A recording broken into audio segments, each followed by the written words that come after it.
Ace,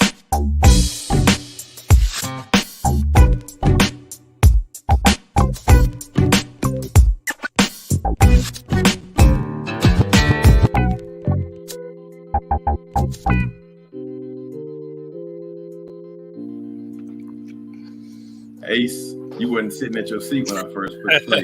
Sure I was. Unfortunately, you owe us magic. You owe us a little money. Ladies and gentlemen, thank you so much and welcome to another edition of Rebrandus. Can y'all hear me okay? Yeah. I don't know that background music. I can't hear myself that way.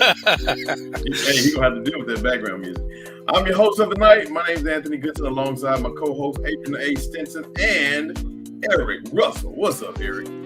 What's good, everybody? I would say what's up to Ace, but he already made me mad for the evening, so we'll get you next time. Y'all make sure y'all share this page.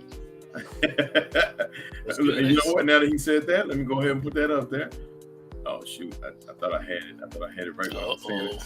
Okay. See?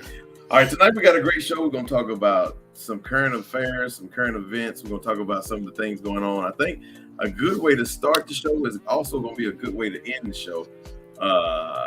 And that's talking about this Powerball. Before we do that, what's up, fellas? Been a minute. I'm not sure who said that. Who was that? So Kirby. What's up, Kirby? How you doing? Kirby. Hey, you know what? I'm glad I saw that, Kirby. I'm going to go ahead and share because I saw your name. I didn't get a chance to do it. I'm going to do it now. Stall it. I'm good. All right. Thanks for joining us, Kirby. One day we want you on this show, so go ahead and clear your schedule. Tonight we got a lot of conversation we want to talk about, but it's all thought-provoking conversation. So I think it's going to be kind of new to Rebrandus tonight because, you know, Ace, nothing. All right, so let's get started. Wow. The Powerball is almost $1 billion tonight.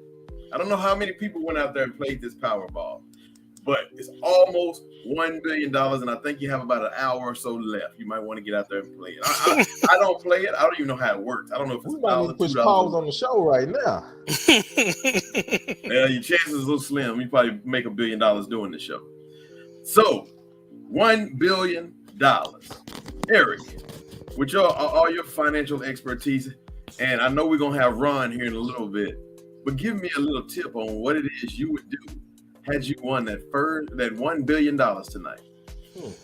Hey, what you mean? Had I won it, man? We'll see about later. A couple more hours. We'll see what's up. But no, financially, I mean, from a savage perspective, I wasn't going to start there first. But what I would do, without thinking about savings and things like that, and putting into estate planning and things like that, I would probably pay off my house, and then my next step is to make sure my family is good, and then it would go out from there. Like, how can I help people from there?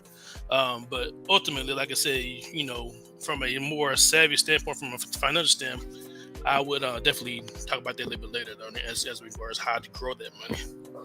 April Garnett, how you do? Thank you for joining us. Ace, you won $1 billion tonight. What are you doing with your $1 billion? I'm getting a drug habit just because I can afford it. That's flat out. I can afford to keep it up, and I can afford rehab when I need it. What kind of drugs you doing though? Yeah, I'm just gonna go ask people what's the latest thing. That's it. After I get out of rehab that first time, definitely, you got to set your family up. Definitely thinking generational. After that, we're gonna help. We're gonna help folks. We're gonna feed some folks. We're gonna house some folks. We're gonna send some folks to college. We definitely gonna stay away from losers and bums who just trying to get their rent paid. Matter of fact, let's go. Y'all better get used to my new name because it ain't gonna even be Adrian no more. What's your new name? I don't know. I can't tell you. I'm in the billion. I'm trying to get away from folks.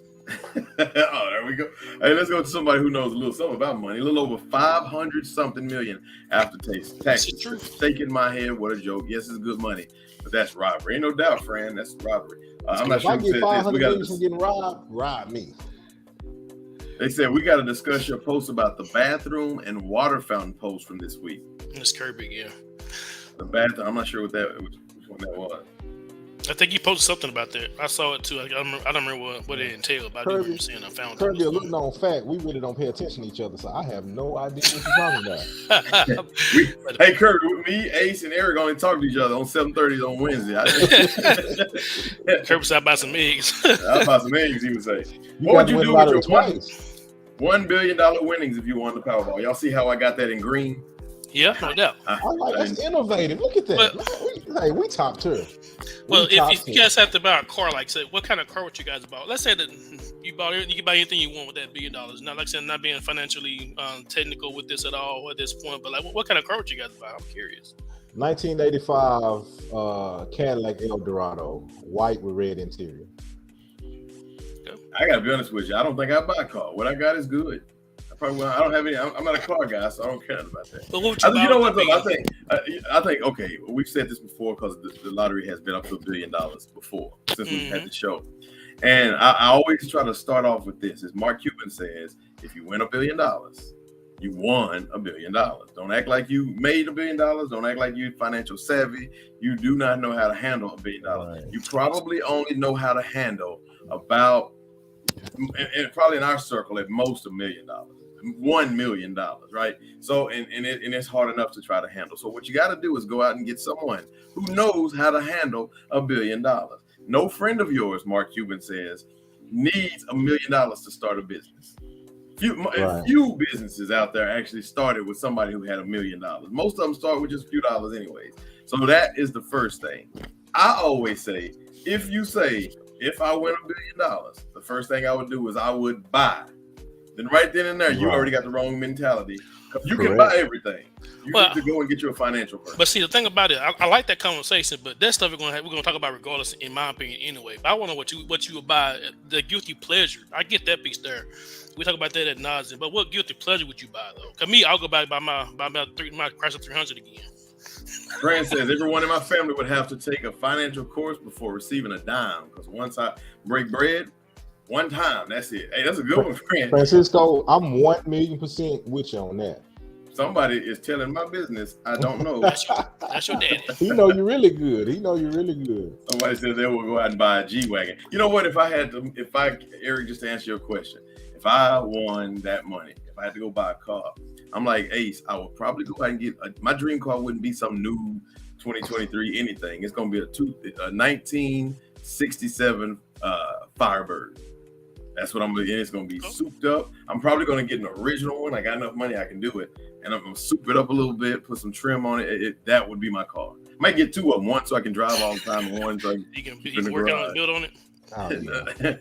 and you said this is a topic we talk about at the beginning, at the end. I figured we talk about the end, like what really to do with that money. You know what I mean? So I figured we come back to that at some other point. But I know you like old cars. That's why I wanted you to say that something like that in a way. But I actually like older cars. That's pretty cool. I'm on one like current stuff. I guess I like give me any kind of 2000 and above Chrysler 300. Anthony, I love that 300 thing back in the day. We ain't gonna tell the story about my 300, but I would love to tell y'all a story.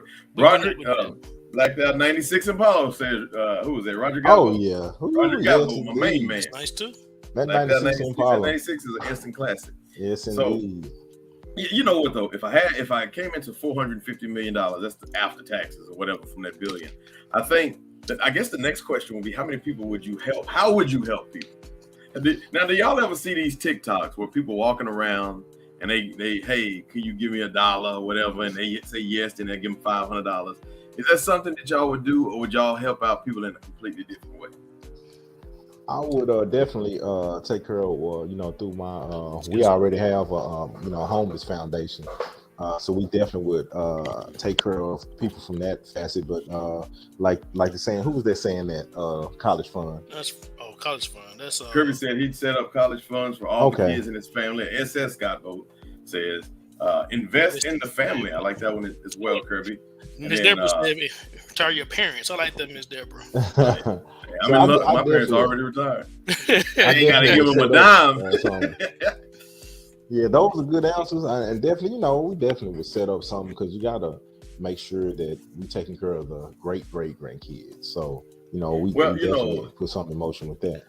With $430 million, could you take? Hey, y'all keep taking the money down. We started with $1 billion, then we went to $500 million. Now you all down to $430. Give me all my money. I'm just saying. Let's go back to the $1 billion then, for real though. Would $1 billion take care of like the homelessness thing, or would it take care of the feeding the poor? Would it take care of that? One person couldn't, because I can't. Now I tell you what, I love helping people. We got a foundation. I ain't giving my whole bill. I tell you that now. But it definitely can put some stuff in place and get some wheels turning. I think that amount of money would allow you to walk in other doors to get with other people with that money, and start a trickle down effect. So I definitely think it could help. Let's go to the comments. Tony Goodson said, "I would buy us a traveling luxury bus." Oh, that's nice. I think Fran said he'd get him a Mercury Marauder, murdered out. I think that's all black, everything, right? Wheels and everything. Nope, that's a bigger issue. It's ongoing, more added daily to the need. That's Kirby again. I think the first thing I would do is I would put about 50 to 75% away, and that's for my generational wealth, of course. Then I'd probably help out. Of course, I'm gonna put 10% away to God, and then I got about 40% left. I would help a whole lot of people with that 30, 40%. And especially people who like me, like, coming up when you're 25, when you're 30, when your lights are cut off, when your cars are repoed, and all the issues that people have at that age. I think those are the people that would probably be nearest. So if you had it, would you help get me out of drug rehab? If I had, no, I wouldn't, because as of right now, I don't know of any drug problem. So I then feel like I'm being taken advantage of. Well, let's say you gave me $1 million, and then I went on this wild drug spree. Then would you use the rest of some of your money to get me out? Hey man, I'm gonna buy you the baddest casket. Wow. That's cold. You're gonna have a cold. You won't know about it, but you're gonna have a cold. Matter of fact, you will know about it because I'm telling you now. You're gonna have the coldest funeral in all of Dallas. That's cold blooded, boy. I'm gonna have some New Orleans people to come in and march your body down the gravesite. Bring up gobbles, yeah. Like this one. Helping is overrated. I think it needs to be advancing someone. I like that one. Mm-hmm. Helping is overrated. I think it needs to be advancing someone as value added. In other words, what he's saying is what they say, you can teach a man how to you can give a man a fish, or you can teach him how to fish. What else was I gonna say? Well, they screw because you don't even know. Anthony, give him some fish. Anthony, wait a minute. I don't know if I'm going to teach you or get this to you. People use the word help just to use. That's true. Listen, I got a friend of mine. I don't know if I should say his name. I told y'all this before. You should say his name. I'm going to say his name. Gabo knows him well. His name is Damian Lewis. Damian Lewis went into the NFL. He was a first rounder in the NFL. He was picked number 12, if I'm not mistaken. Millions of dollars. Whatever the top dollars were at that time, that's what he got. And I remember me and him, we lived next door to each other. We were good friends, coming up, all this stuff. But I wasn't his closest friend. He had a whole lot of people who were closer to me. But everybody and their mama was calling me to get at him, to get his money. They had business ideas. Some of them had $1 million business idea. $1 million. We're talking 2001. And they were coming to me. So just imagine people who were closer to him than me, not to mention his family and people who could attack him. So I guess the next question is, who knows that you won this money? You got to have somebody. I put on a gorilla suit when I went and accepted. I promise you that. I similar to you, I experienced firsthand. My best friend goes to the NFL. Literally, I remember we were in the living room and the Dallas Cowboys on one phone, Seattle Seahawks on the other phone, right? So Seahawks, is what his agent was there with us and everything. So we was like, man, I can't believe you made it. So at the time he had a truck. He said, man, let's just go take a ride, just get away from everybody, just me and you. So we hop in the truck and we just ride. He probably had been drafted 7 minutes, and my phone is blowing up because people know, I'm with him. And there's people who are like, man, we don't even talk to you like that and stuff like that. Hey, where that boy at? Blah, blah, blah.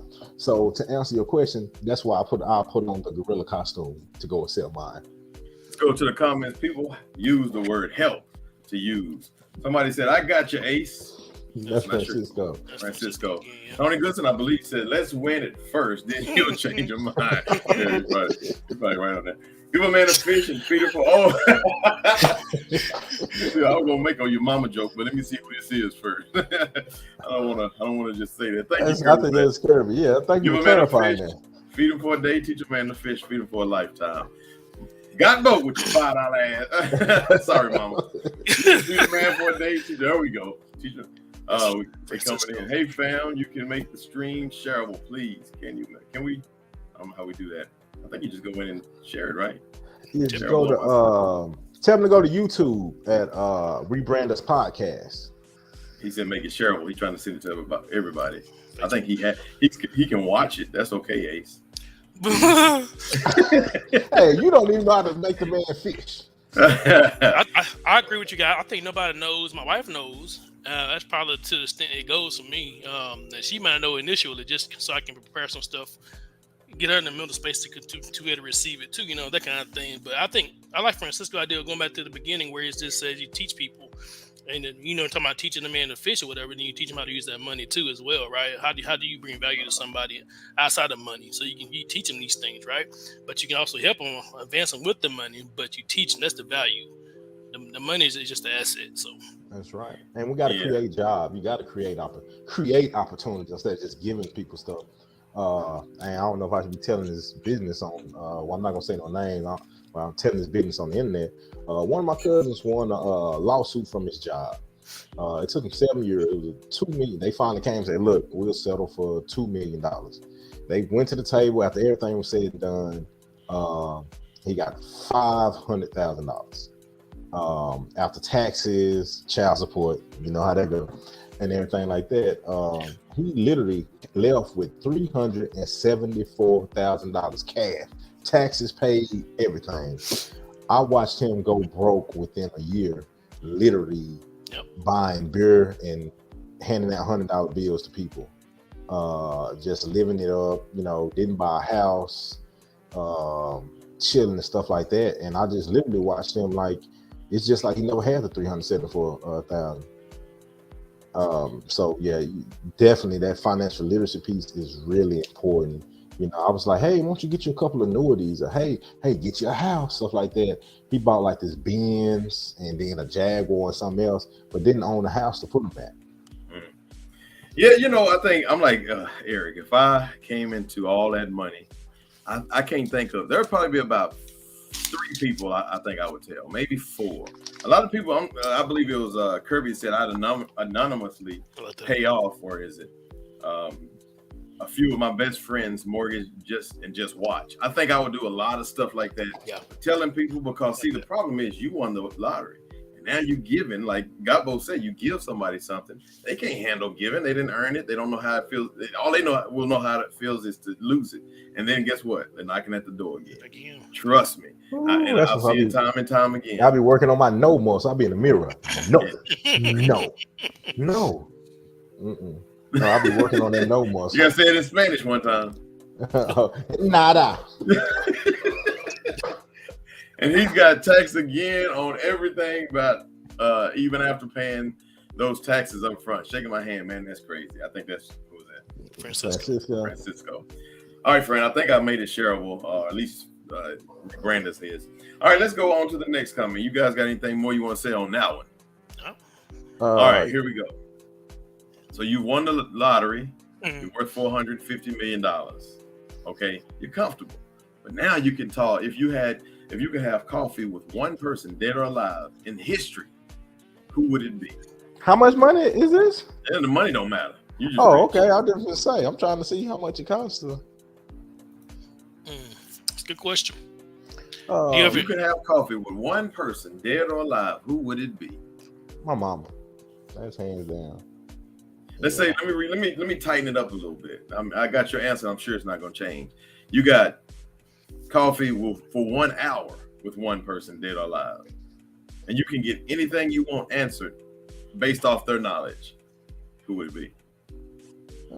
Yeah, it's kind of tough. I couldn't pass up on the chance for my mama. But I know the aspect you coming from. though. I'm just being sentimental. No. I mean, I'm just trying to tighten it up a little bit. Anybody? See, you know what? Before you say, because your mom is a great answer. If my mom was gone, I probably would say my mama, but I wouldn't say Jesus. Most people say Jesus. I wouldn't say I'm gonna see him when I die, get him all eternity. Yeah, so that's what I'm thinking about the mama. That's what I'm thinking about my mama part too. Is that I would be tempted, but at the same time, my man Ron says, I gotta think about it. Come back to me. Well, I tell you what, I go to the comments. My man Ron, he says he talked to Malcolm X. That's a good one. That's an individual that's full of I say knowledge. I hate to say wisdom to everybody. Here's another one. My granddad, historical figures or celebrities don't do it for me. That's a good one. Was that Kirby? Yes, Kirby. Yeah.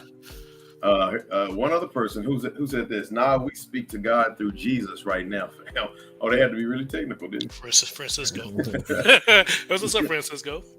I would say my dad or my mom, but I also would say I would say King, Martin Luther King Jr.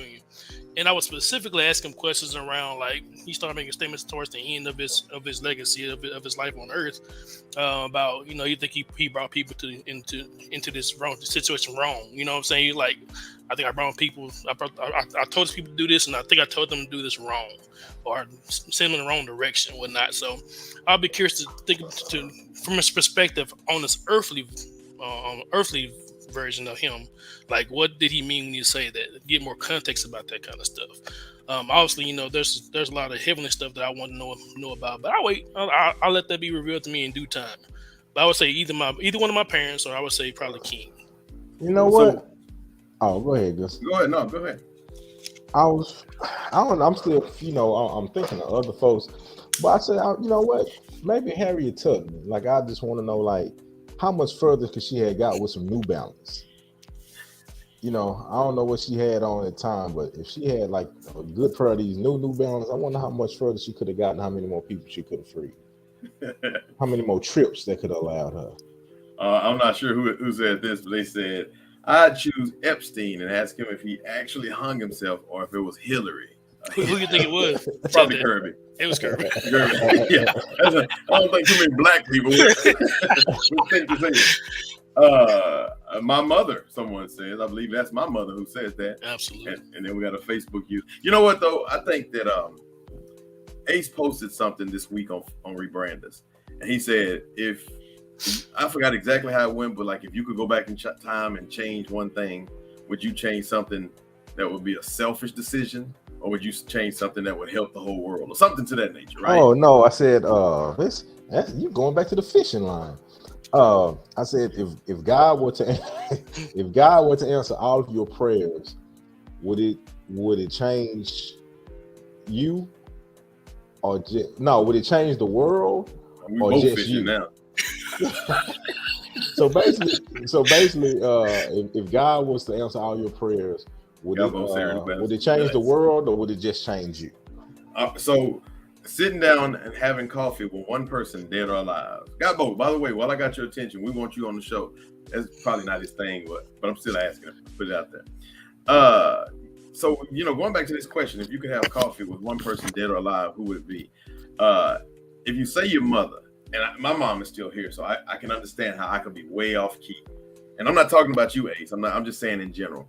Would that be considered more of a selfish request versus if you say, I can't, maybe Martin Luther King, and say, hey, look, you did our people wrong by doing this. Do you think so? Would one of them be more for the people and the other one be a little bit more for yourself? How do y'all see that? Well, it depends on, I think everybody is kind of selfish at the beginning, because whoever you ask for, you asking for your own personal knowledge. It's like stuff that I gotta know, But no, it's so many people that we could add. Like I was gonna say Enoch, but that would have been selfish. Enoch from the Bible. It's like I've always been in awe of Enoch because God, he was so special. I'm not familiar with Enoch. Well, Enoch was so special that God used to actually come to earth and take walks with him. It's like he didn't. Is that how you say his name? Enoch? Boy, look here. Look, we're not fishing, okay? We are. Enoch. There we go. Whatever the other. Well, Enoch. But I would love to just talk with him about his faith. Like, what made you so special? That special that God said, I'm going to actually come to earth and walk with you. Like, I'm not going to talk with you through a bush or anything like that. I'm going to come walk with you. Then when it was a time, God was like, hey, you know what, man? Come on up with me. What made him that special? Like, man, how far off the mark am I from that? But that's selfish. I like this one. Kirby said, Red Fox. And I'm going to ask him how Elizabeth is doing. Hey, he went to join. That's good. All right, y'all. So we're going to get on a little bit more serious subject. Eric, I think you were about to say something. No, I was going. I can't add this though in regards to like I think initial response, at least me, went to somebody who is dead, and I know we've had a conversation before in regards to like people like Jay-Z and maybe LeBron and get some financial advice, things like that. But typically, it's like most people went to people who are not here anymore. I wonder what's subconscious part of our brain like takes us there initially as opposed to somebody alive. You know what I mean? When you get the option of dead or alive, it was interesting to me. Because somebody once said that if we could live forever, then nothing would be a rush. Like we wouldn't go see our family, we wouldn't go see nobody, we wouldn't go do some of the things that we have, we're capable of doing right now because we have that forever. And I think that when you see somebody who is current, who's alive, you feel as though they're touchable. You can actually have them. So it's always putting you somewhere where since the question is, out there, you feel like I got to go get somebody who is out there, who's gone, who's no longer there. The big question is, if I could go get someone who is currently living right now, I think it probably would be a preacher, somebody like Tony Evans, somebody like TD Jakes. Not just because I want to have that kind of, I feel like they got a different level of wisdom, different level of Bible understanding, and I could probably, be lended that by them to a certain degree. I'm around that kind of greatness. I don't care about the talent Jay-Z has. I don't want to be a rapper. I don't care about the talent that who else did you say Dave Chappelle has? That's maybe Ace would, because I don't want to be a comedian. And I don't want to be a preacher. I can't tell. I probably, you know what? Probably the dude who got jumped on the DART train like 2 years ago. Them dudes jumped on the DART train. I'd have coffee with him and just ask him, like, what did you do to make them niggas that mad? Read the book of Enoch. It is amazing. I bet that's Fran, right? Oh, yeah. Sure. Oh, yeah. Well, you know what? This next question may actually go past our little commercial break, but I'm going to go ahead and throw it out there anyways. This is a little more, it's not really a question. It's more of a serious topic. Eric, you brought this one up. Businesses in some states are now banning the LGBTQ community from their establishments. What are y'all's thoughts? Are they banning them from the establishment, or they just don't have to put up with the extra? That's it was a video I sent, and I think it was more towards what you're saying, Ace. Is like they'll serve anybody like you're supposed to, right? But then if they start doing extra stuff and saying they need extra stuff when they played and they want to be called certain this and that, then they ain't got to do all that extra stuff like that. And it's from a case that the woman, I can't remember what state it was, but she won her case of not having to deal with the extra stuff, serving about treating about it respectfully, like you want to be treated yourself. But anything outside of that, I ain't got to do anymore. Basically, what she said, and that's what she won. I think it's interesting to win a case like that. I need to go back and see what state that was because, that's interesting. Well, I think that was the situation with the cake, wasn't it? Yeah, some with the cake. She didn't want to make a same-sex wedding cake. Like she didn't want to put a groom and a groom on her. She doesn't believe in that. And like they tried to force her, like, oh, you can't do that, Right. She was like, that's my belief. I don't want to do a groom cake. Do y'all see a parallel between the Black community and the issues that we fight for and all those things and the gay community? Is there a parallel? Is it not in a good way? They try to make it the same. Yeah, not in a good way. They try to intertwine themselves. I was looking at a video about that. Everybody wants to emulate the Black struggle. Everybody who's trying to get something like that, oh, it's me. We've been through this. They started showing videos of gay people getting beat up in the 40s and 50s and all this kind of stuff. It's like, it's not the same, but they piggyback off of that struggle and try to hold on to that. And that's one thing I really don't like, and we know that. Listen, Dr. Claude Anderson teaches about that. The civil rights movement was broken apart by all these other movements when they were so selfish to see that if you just would have helped civil rights get through, everybody else stuff would have came with it. But I want to talk a little bit more about this when we come back from break, because I think this is a very interesting topic. Simply because, even though I don't want to say this and get in trouble from Facebook. I don't always have the same belief that they have with their culture, the gay community. However, I do sometimes have some sympathy for them and think to myself, my God, they shouldn't have to go through that. We'll talk a little bit more when we come back. If y'all have any comments, please be sure to shout us out. Got Boat, like I say, I want you on the show. I'll be giving you a call this week. He might say no. I expect him to say no, but I'm just gonna ask him. All right, we'll see y'all in just a bit. Hey, yo, Ace, who do we have on the show next week? Wrong one. That's kind of early.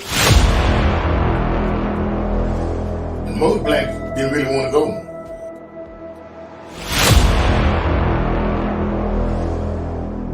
It was terrifying. We just did what we were told to do.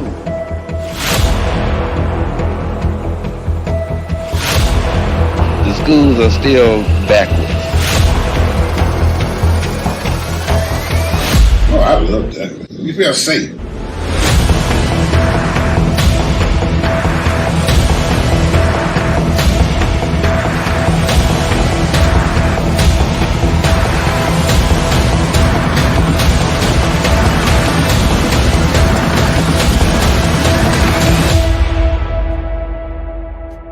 When I got home, I told Mama,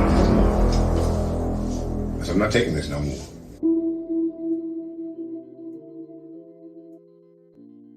You know, Ace, I may have forgotten to upload your Ace Power Wash. Sorry about that. That's quite all right. Hey, man. Ace Power Wash. If you want your yard power wash, please call 469. Please don't judge me off of this commercial. I'll tell you that. Go to the comments real quick. I'm not sure who did this. United Methodist Church is imploding due to this. 35% has disaffiliated. Wow. Yeah, that's Kirby. That's good stuff.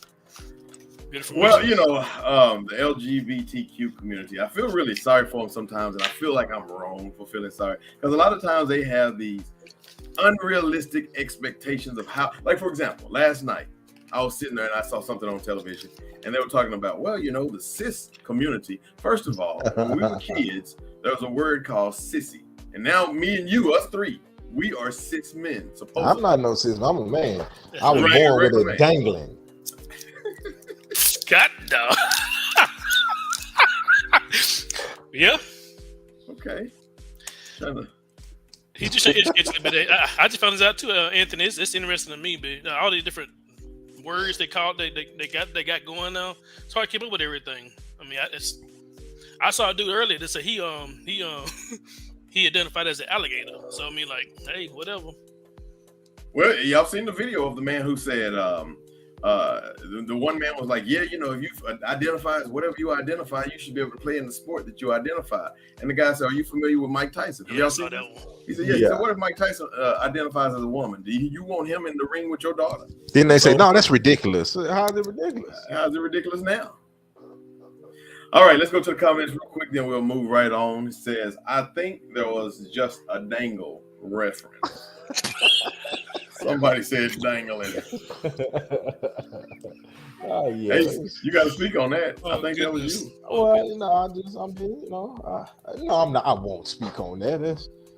Maybe after we win this big and I get my drug habit. All right, so I saw this comment yesterday, day before. Trees don't hang around the grass, even though they all started in the same place. Wasn't that T.I. and Cam Newton?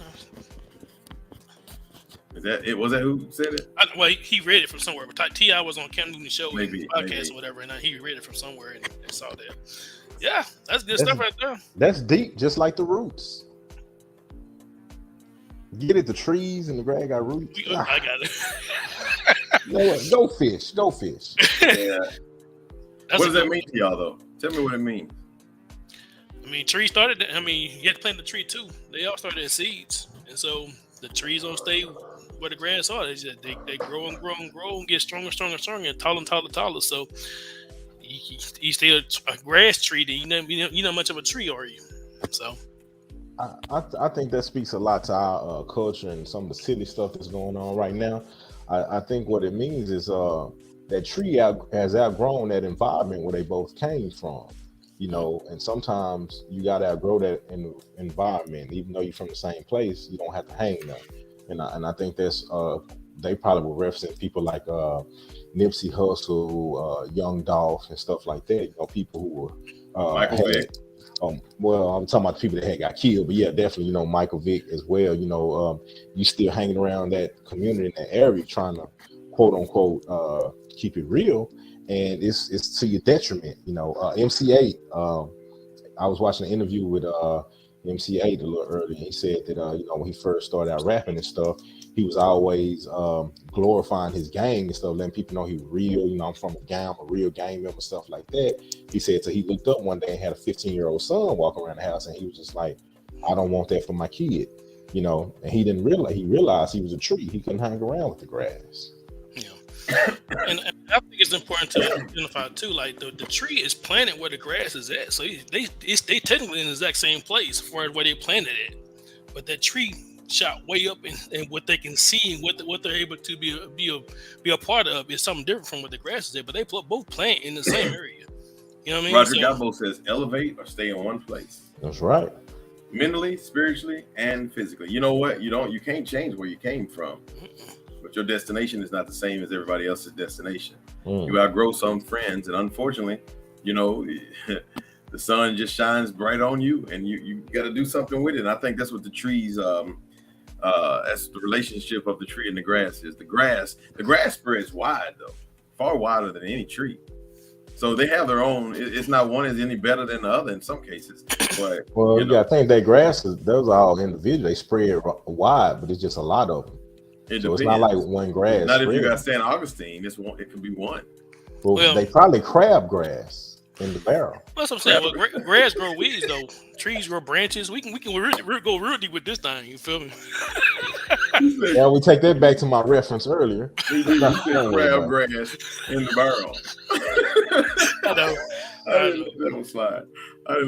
All right, so getting on with the next question, which is very similar to that one. How do you know when it's time to move on from friends and cut that relationship?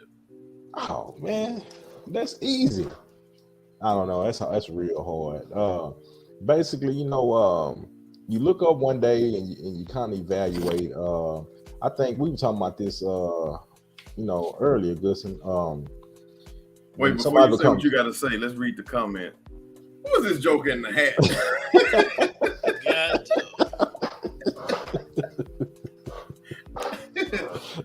Hey, I think God won't catching all the jokes he ain't supposed to be catching. You supposed to let that slide. You supposed to let that slide by. All right, go ahead. When it becomes a strain, when that energy changes, when you realize that you realize some people really not for you. Some people, not even they don't necessarily elevate you, but it becomes a strain instead of a joy to be around, happiness to be around. When it becomes a task to be a friend or be in a relationship, that's when you kind of gotta look at it a certain way. I would say that friendships comes with the people who make you comfortable in some situation, but also can make you uncomfortable. They call you out on your BS. They call you out on things that you shouldn't be doing. The people that hang around you just let you do what you want to do, sin or make bad choices, things like that. And like, that's rock with it. You know what I'm saying? They be egging you on or whatever. But those are not real friends. The ones that call you out are technically your real friends in my book. So I would say when you get to that point where you forgot they're fluctuating your response to your choices, your decisions, and they're helping you go down the wrong direction. I think that's why you need to get new friends at that point. Or sometimes you just got to hang by yourself a little bit, rearrange who you associate with. So when your friends can't be happy for your growth, that's My Mama. That's a TV show from the 70s also. Is it? How do you know when it's time to move on from your friends and cut that relationship? You know what? That's a very tough one because we've all been down that road, right? Especially, when it's really tough? It's really tough when you had a friend from childhood. Y'all been through thick and thin together, 2nd grade, 3rd grade, and all that stuff. It's easy to cut somebody off later in life, I think.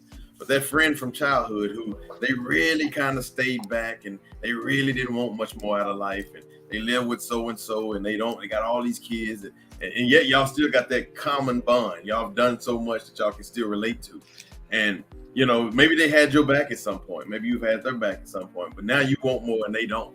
That to me is the toughest. And the reason why that's so tough is because do you cut them off? I mean, they're not meaning you any harm. They're still a good friend. They just don't want what you want anymore. And to me, that's when it really becomes a tough situation because loyalty, that's what we start talking about, loyalty. Like, if somebody is truly loyal to you, but they don't necessarily want what you want, do you want to cut them off, or do you just have to put them in the back of the line of friendship? I think in that situation, back of the line. Yeah, I think they're more associates at that point anyway. Just because you got a bond, it's like that tree in the grass situation. You got the same bond, group in the same area. I mean, you got to stay with that person, right? So you still associate with them if they need you or whatever, and you can come through for them. I say still do that kind of stuff, but they can't depend on you all the time. But they know they can come to you for some things. That's okay, I think, in my book. But they ain't necessarily your friend. Gabo says, real talk. If you're the smartest person in the room, you are in the wrong room. I hear that all the time. Ron James. Oh yeah. That's a problem I run into all the time. Always being. Matter of fact, I don't even know why I'm on this podcast right now. Already. But that's when it comes to that cutting them off, stuff like that. When the negativity started, like I remember when I first went to college, I used to come back to the block and stuff like that. And all of a sudden, I'm not ace no more. I'm college boy. Everything is college boy. Oh, dang, man, just because I didn't want to stay here and sell dope with y'all, I got to be college boy, and things like that. And that's when those relationships start getting cut, just like, we all in the suburbs and stuff now and stuff like that. And I tell people, I ain't got no money, but you choose to stay where you at. So now I'm bougie all of a sudden because, I stay in the area I stay in, all of a sudden I'm bougie and things like that. Those ain't real friends. One of the things that always kind of annoys me is like I can't I like what Ron said. If you're the smartest person in the room, you're in the wrong room. But that's the room, though. That's not necessarily a friendship situation. If I got 5 friendships and they always base it off 5, if I'm the richest person, don't necessarily mean I'm in the wrong group of friendship because you might be smarter than me, but I'm just richer than you.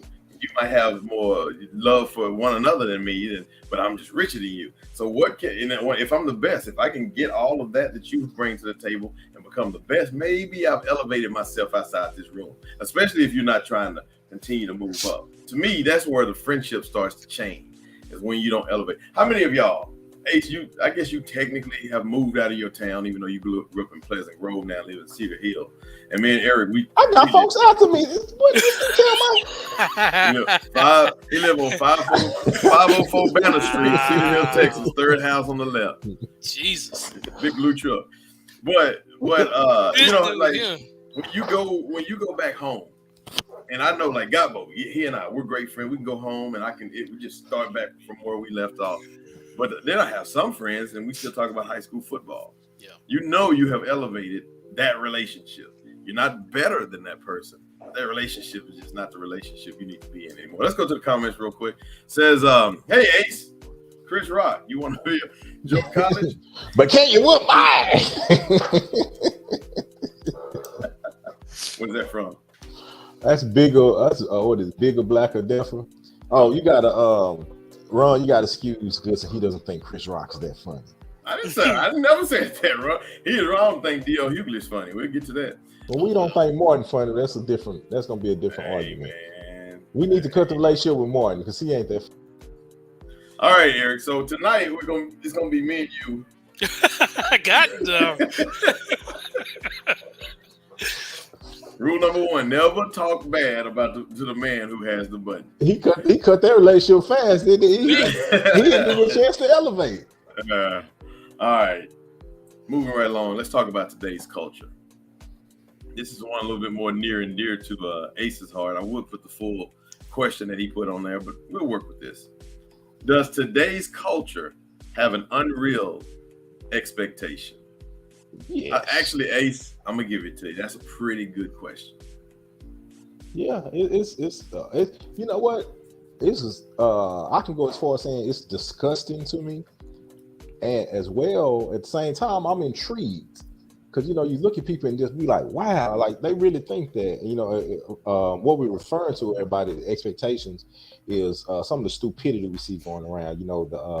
The guy takes his girlfriend to dinner for her birthday and she got like 15 friends with her, and she gets mad at him because he's not going to pay for all 15 of her friends, or he's not going to fit the bill for the whole party, or you see like a guy surprises his girlfriend with a car for her birthday, and it's like a Audi 4. She's like, "What am I doing with this? This is an Audi 4.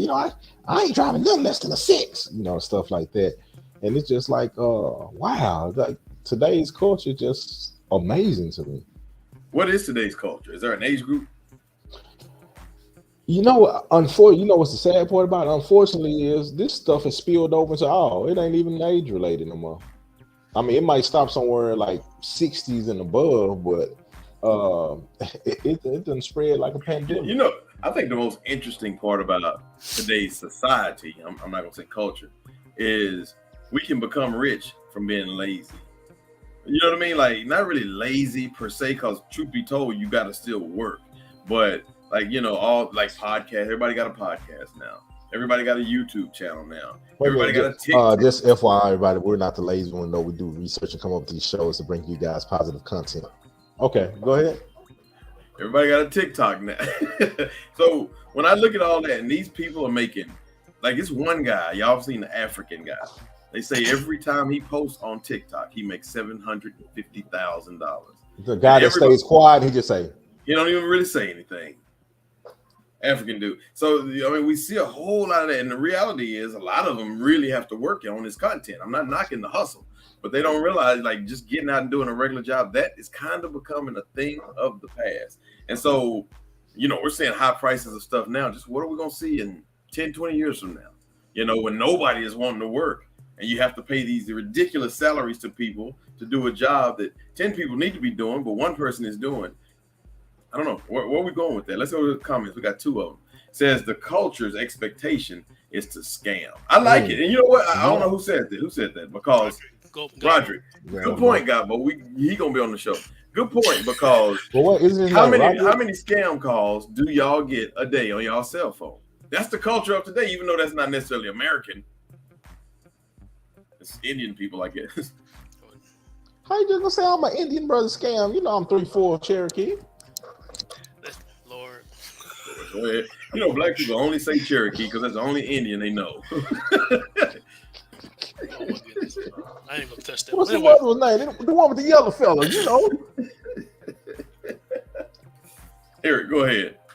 Nah, I remember at first I was trying to make sure there wasn't a black culture thing, but it sounds like it's an overall American society thing. And I do think that is. I agree with God about 100%. I think that is the culture, is to try to get the most out of doing the least.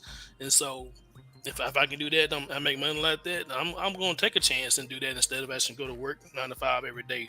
Why not? Because you get more money in one scoop as opposed to having to do it consistently. Goes back to the whole thing about nobody wants to work towards anything. Nobody wants to wait for that paycheck anymore. They want the bag right now. So, and unfortunately, a lot of people get into the podcast business or the YouTube business. They find out sometimes you actually have to wait for the bag there too. You have to build up that listenership to even get to that bag. So some people that go through those YouTube channels and podcasts, they don't last long enough to get to the bag. So they're learning that way, but they just go to a different scale, a different way to get quick money in their eyes. And that's why we need y'all to share this page. Absolutely. I'm trying to be positive. Trying to be encouraging. That's on their face.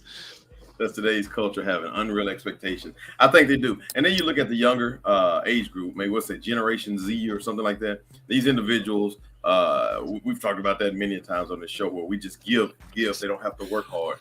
But you laughing. I want to go to the comment. Blackfoot Ace. What's that mean? That's not a Native American tribe right there. Oh, see, we only know one. I even know it. All right, we got one last comment, or one last topic actually, and let's go ahead and jump on that one. All right, this is a would you rather. We're gonna make this a little bit more fun, I guess. I don't know if this is fun or not. I don't even know if it's spelled correctly. Got me terrified. Read it, Ace. Would you rather lose all your memories or never be able to my new ones? I'm scared because do I want to my new ones?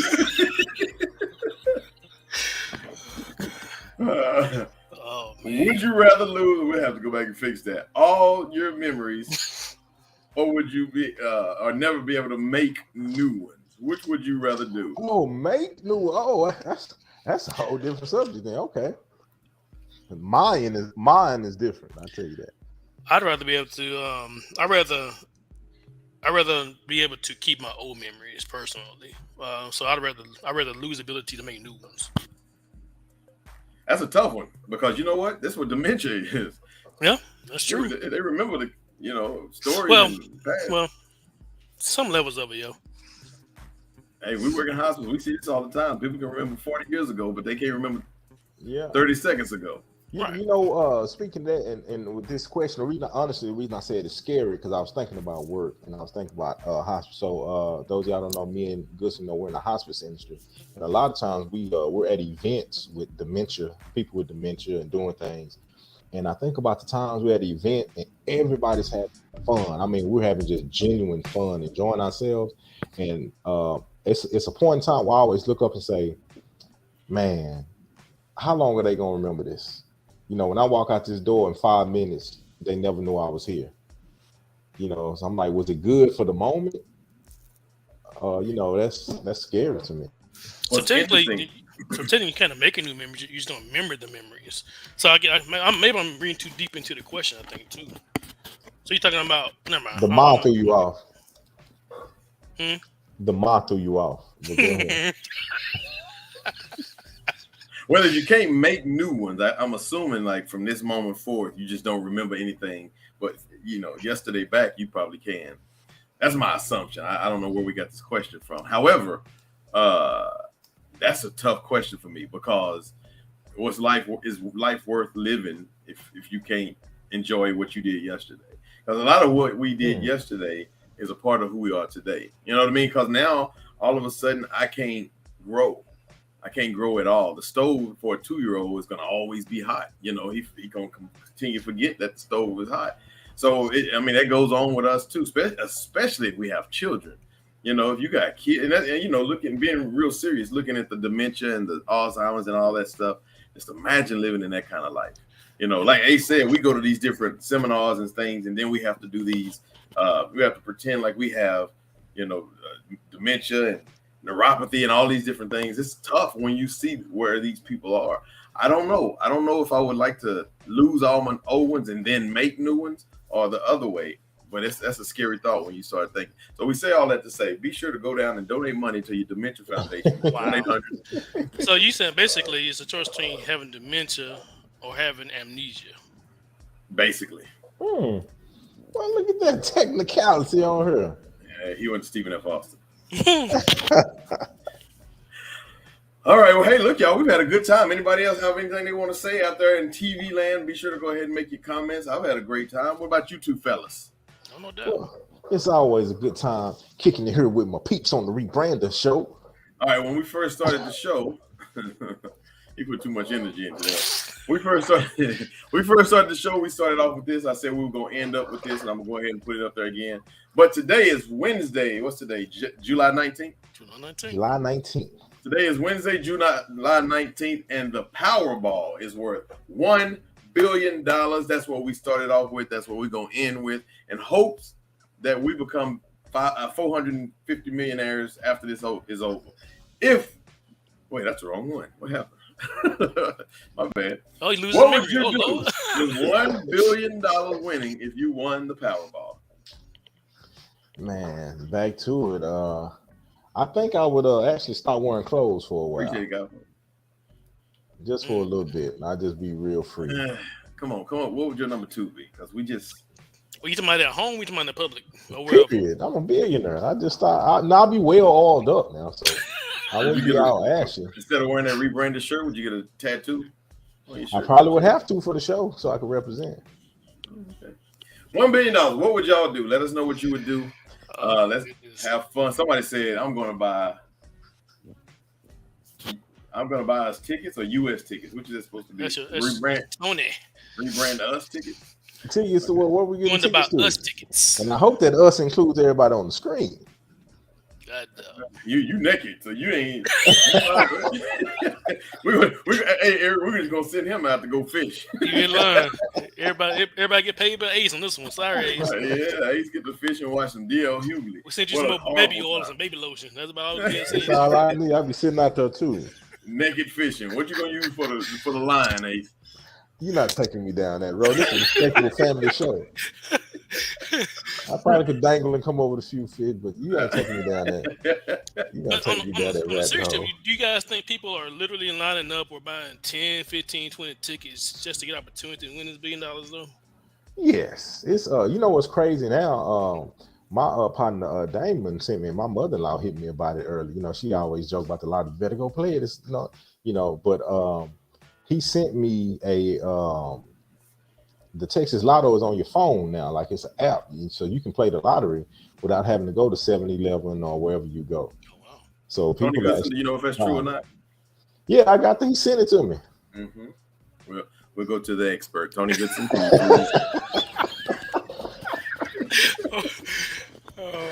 gonna be like, you been late with that app. That app, boy, we been on that. AOH, who do we have on the show next week?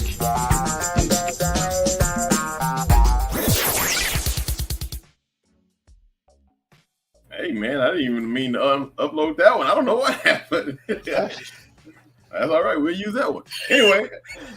Yeah, let's do it again. I didn't know that was the one. I don't know what happened. All my stuff is different. Let's try it one more time. AOH, who do we have on the show next week?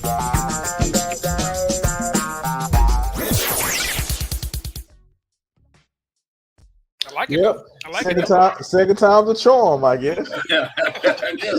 Anyway, AOH, who do we have on the show next week? Next week we're gonna kind of have an informative show. Actually, we're gonna be talking to a small group of people. Just a word of advice. We're gonna be talking to toddlers who hang around highways late at night. Mind your damn business. That's it. Yeah, that won't make the highlight. Hey, I do this for the people. I ain't here to entertain y'all. I'm here to get them informed. You know what, people? If y'all heard that one, say thumbs up. Say TU or TD. Thumbs down. You know what? Give me my intro again. Let's see if we can find somebody there. Let's see what the comment says first. Carly versus okay. Subway versus highway. All right, let's try this one more time, and you're gonna have to do better. Please make it a different joke. Can we get a promise that it's gonna be a different joke? Hey, I'm gonna give you the bow ass that you've been waiting for. AOH, who do we have on the show next week?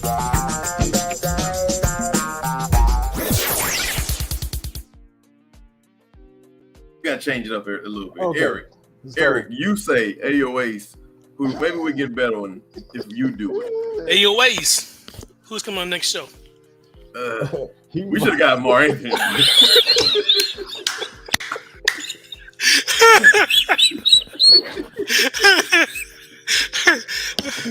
All right.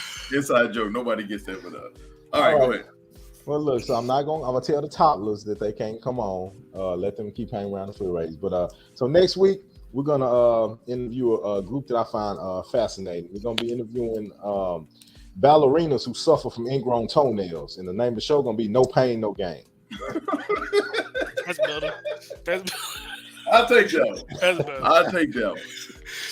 We're gonna have the audience tell us one or two which one was the best one. I'm gonna say two. I'm gonna go ahead and go two. No doubt. Because one was just. We thought y'all go over one. I think we need to revisit that cut ties subject that we was on. Hey, look, we thank everybody for being on with us tonight. We've had a lot of fun. Gabo, we appreciate you for responding. Also, Kirby, Fran, Tony, and Deborah Goodson, my folks. Who else? Am I missing somebody? Ron, my main man, Ron. Yeah, he's another one. So thank y'all. In fact, I'm gonna have Ron and Gabo on the same show. We're gonna have a lot of fun with that. All fellas. Until next time, we'll see y'all right here at rebrandus.